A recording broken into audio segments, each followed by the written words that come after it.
Salut! Merci de votre fidélité encore une fois à TV Sud Provence, la seule, l'unique. Ça se voit? Ben oui, ça se voit. On va parler aujourd'hui, cette semaine, de sport automobile. Son palmarès, vainqueur du Dakar 2015, champion du monde des rallyes WRC2, champion du monde des rallyes raid 2015. Un palmarès exceptionnel. Jamais personne d'ailleurs dans l'histoire du sport automobile, du sport auto, n'a fait ça. Il s'agit de Mathieu Baumel, l'un des meilleurs copilotes du monde, si ce n'est le meilleur copilote du monde. Et on va pousser un cocorico provençal. Je ne sais pas comment ça peut se faire, un cocorico provençal. Voilà, puisque Mathieu Baumel, il est de chez nous. Il est des Alpes de Haute-Provence. Derrière moi, c'est son village. Il est de Céreste et il va nous raconter cette aventure incroyable qu'il a menée au sommet du sport automobile. Rencontre avec Mathieu Baumel. Allez, bruit, démarrage. Mathieu, on est ici chez toi, enfin quand je dis chez toi, dans ton village, là où tu as grandi. C'est une image, c'est un plan assez rare, ça n'a pas été souvent le cas en 2015. Alors cette année, c'est vrai que c'était une année vraiment exceptionnelle, parce que j'ai passé plus de 280 jours à l'extérieur. Et donc c'est vrai que quand je rentre à Cérès, j'en profite, le Luberon, le soleil, les amis, et c'est vrai que ça fait chaud au cœur de rentrer à la maison. Cette année 2015, si on la décline en kilomètres de spécial, ça fait combien? Cette année, incroyable, 23 événements, avec des événements comme le Dakar déjà, où on part plus de 3 semaines, donc vous pouvez calculer. Et en kilomètres de spécial, ça fait 16 500 km de spécial, donc 16 500 km à fond. Tu es en attente du Dakar, du départ du prochain Dakar, celui de 2016. Là, ici à Céreste, tu te détends, tu prends un bol d'air? Oui, parce que toute l'année, en fait, clairement, les courses auxquelles on participe nous permettent de nous préparer pour le Dakar d'après. Moi, clairement, l'objectif principal de chaque année, c'est le Dakar. Et donc, toutes ces courses nous permettent de faire un peu de développement sur la voiture, de nous préparer, nous, physiquement, pour les épreuves qui viennent. Et c'est vrai que quand je rentre à la maison, souvent c'est très très calme, un peu de vélo parce qu'on habite dans une belle région, donc j'en profite, mais c'est plutôt détente. Navigateur de rallye raid, copilote de rallye, c'est un drôle de métier. Est-ce que d'ailleurs c'est un métier, ça? Alors ça, c'est une bonne question parce que souvent, on me demande comme ça, mais qu'est-ce que tu fais? Alors je dis, ouais, j'explique un peu, je fais de la navigation dans le désert, je suis copilote. Et souvent, la deuxième phrase, c'est oui, mais ton vrai métier, c'est quoi? Alors je dis, non, c'est vraiment mon vrai métier. Et de toute façon, je ne pourrais pas faire autre chose, ça me prend toute l'année. Et non, j'explique aux gens que travailler pour une marque, en fait, c'est représentant pour une marque. Donc en rallye raid, je travaille pour BMW. On roule avec une voiture de fille, on roule en Mini. Qui ne ressemble pas du tout à une Mini qu'on peut avoir sur la route, mais qui a la même carapace. Et donc mon boulot, en fait, c'est de représenter une marque, et c'est un boulot à l'année. Tout commence comment? Tout démarre comment? Tiens, puisqu'on va parler de sport automobile, ça démarre comment? Le top départ de ta carrière, ça commence où? Ici? J'ai eu la chance, en fait, ici au village à Céreste, d'habiter pas loin d'un dénommé Emmanuel Guigou, qui à l'époque était déjà copilote et qui s'est mis au volant. Et il m'a dit, écoute, si tu veux, moi ça a fonctionné, tu te mets à côté, je t'apprends le métier et tu te mettras au volant un peu plus tard. C'est parti de là. Donc on a fait les courses locales à Manosque, le rallye du Mistral, le rallye au Mont Ventoux, qu'est-ce qu'on a fait d'autre, les Monts de Vaucluse, enfin pas mal de petits rallyes dans la région. Et rapidement, on a commencé à gagner des courses, on a commencé à être un peu en vue pour les marques françaises officielles à l'époque, donc Peugeot en l'occurrence. Et on est venu nous chercher en nous disant, allez, on vous donne votre chance, si vous voulez continuer au niveau un peu au-dessus, on vous aide. Tu passes professionnel quelle année? Alors j'ai débuté déjà en 97 et vraiment professionnel, j'ai commencé en fait à travailler pour des équipes officielles en 2002-2003 et vraiment professionnel en 2005. On est ici à Céreste, dans ton village, dans le Luberon, dans un environnement préservé.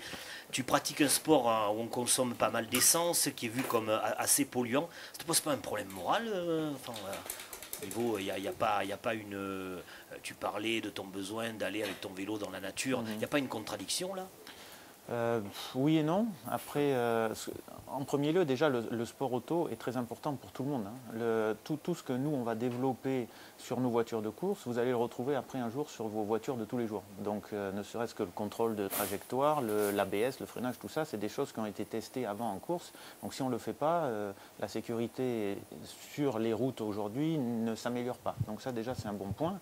Ensuite, si on prend vraiment le bilan carbone, juste un exemple, l'organisation complète du Dakar, un Dakar, avec tous les concurrents inclus, c'est même pas l'équivalent carbone d'un match de foot du samedi soir quand vous allez en Ligue 1. Donc à partir de là, déjà on réfléchit différemment. Et quand on sait qu'à la fin, ce qu'on fait vous aide à augmenter la sécurité sur la route de tous les jours, ça ne me pose aucun problème. Il y a 10 ans, hein, des images spectaculaires sur les chaînes spécialisées de sport. C'est le Dakar et tu as là un énorme accident, un accident spectaculaire. Tu es aux côtés, je crois, de Guerlain Chichi. Oui. Tu vis constamment avec le danger au corps. Ça fait partie du travail, ça fait partie du jeu. Donc c'est vrai qu'on y pense à chaque début de course et on sait que tous les jours en partant, il peut se passer quelque chose. Il faut l'intégrer et après il faut essayer de le mettre un peu de côté parce que sinon on ne travaille pas dans des bonnes conditions. Donc après pareil, on parlait de l'évolution sur la sécurité pour la route de tous les jours. Pareil, nos voitures en course ont aussi eu d'énormes évolutions au niveau de la sécurité, ne serait-ce que les arceaux, les sièges, le maintien. Les ceintures, le casque, l'équipement, enfin tout ça évolue et on est quand même maintenant très très bien protégé.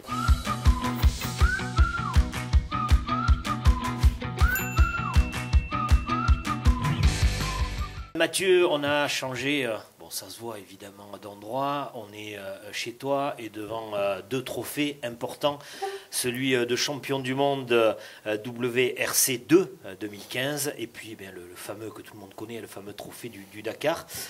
Celui-là, cette victoire au Dakar 2015, ça reste la victoire la plus importante de ta carrière? Ouais, vraiment des 20 ans maintenant de carrière et toutes les courses auxquelles j'ai participé, je crois que j'en suis à 165 rallyes en tout. C'est clairement le plus important et le plus gratifiant pour moi au niveau des résultats. Tu as passé là, tu t'es dit à ce moment-là, quand tu l'as soulevé, là-bas sur le podium, j'ai passé un cap? Oui, parce que de suite, en fait, quasiment j'ai eu les larmes qui ont coulé parce que vraiment c'est un aboutissement pour moi, en tout cas dans ma carrière, et le fait de pouvoir gagner ce Dakar qui est la course la plus dure du monde est quelque chose de très fort en fait au bout de ces années de compétition où avant tu te dis peut-être que je peux le faire. Maintenant, je sens que je peux le faire, mais là, c'est fait, je l'ai fait. Et en plus, dans la foulée, donc 2015 est une année exceptionnelle, puisqu'on a réussi à faire avec Nasser Al-Attiyah quelque chose qui n'était jamais arrivé dans l'histoire du sport auto, c'est que suite à ce déjà extraordinaire trophée, on en a rajouté 3 comme ça, avec 2 titres de champion du monde et champion du Moyen-Orient, donc c'est une année fantastique. Au fait, elle est simple cette question, mais j'ai besoin de te la poser. En quoi ton job consiste-t-il? Qu'est-ce que tu fais aux côtés du pilote? Alors le résumé, il est très facile.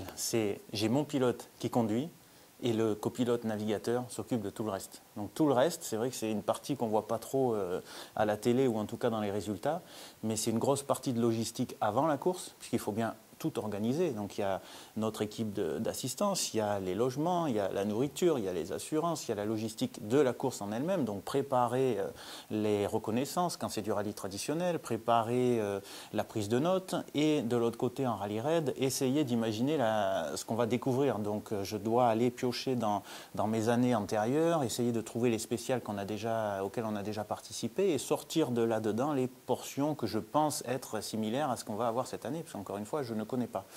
Mais donc je compile tout ça, je prépare tout ça, les habits, les bagages, enfin tout ça c'est avant. Et après, pendant la course, on doit, en plus de pointer à l'heure et en plus d'organiser notre course, penser à la tactique, penser à ce qui va peut-être se passer les jours suivants, choisir notre position de départ, et donc ça veut dire accélérer, ralentir sur certaines spéciales, et tout ça est géré plus ou moins par le copilote, donc c'est un gros boulot, et dès que c'est fini, compiler tout ça pour pouvoir s'en servir la prochaine course. Dans le casque, dans la voiture, vous parlez en quoi avec Nasser? On parle en anglais. On parle en anglais. Sauf, tu m'as dit, sauf Sauf de temps en temps dans le stress. Il y a des fois des situations qui font que le premier mot qui sort de ma bouche est en français. Et c'est le mot de 5 lettres souvent Souvent.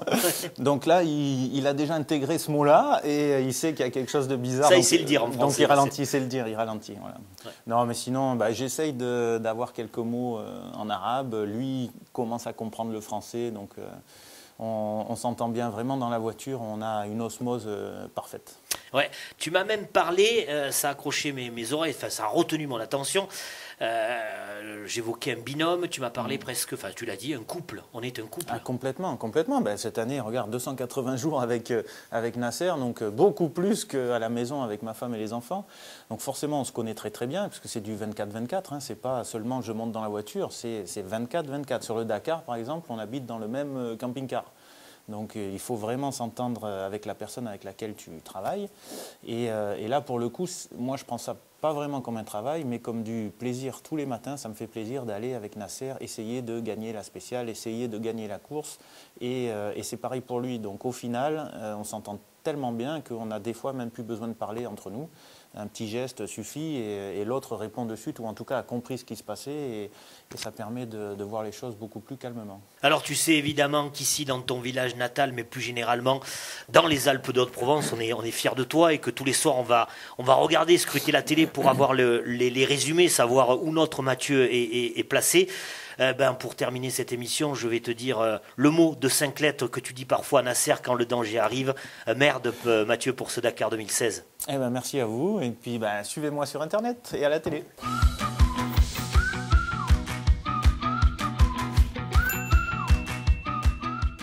Réponse à cette question que je me posais, mais que fait Mathieu Baumel lorsqu'il est ici dans son village et qui s'est frappé tout au long de l'année plus de 16 000 km de spécial?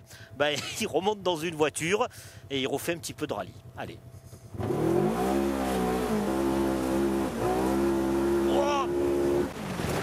Oh le malade!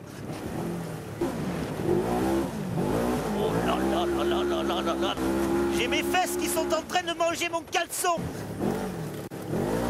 Oh, oh, oh, oh. Ce mec est un malade! Quand t'es dans le désert depuis trop longtemps, tu te demandes à qui ça sert. Toutes les règles un peu truquées du jeton veut te faire jouer les yeux bandés.